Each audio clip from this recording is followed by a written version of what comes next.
তোমার হাত কটা? দুটো। তোমার পা কটা? দুটো। তোমার চোখ কটা? দুটো। তোমার কান কটা? দুটো। তোমার বউ কটা? দুটো।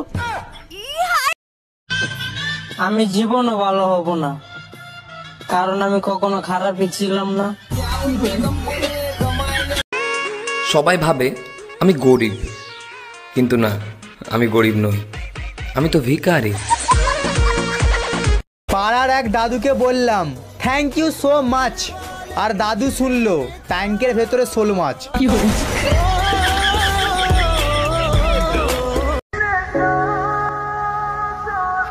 নাম রাজানি কি? জরি নে তোরে আমার ভাল লাগছে, তাই আমি কি করুম?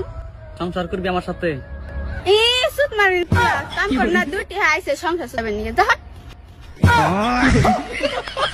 কালকে তুমি আমাকে ব্লক করছো কেন? তুমি আমাকে কালো বললা কেন? তো ব্লক করাতে ফর্সা হয়ে গেছো? আমাকে নিশ্চয়ই কেউ কালা জাদু করেছে, না হলে দীর্ঘদিন এত বছর ধরে আমি গরিব থাকার কথাই নয়।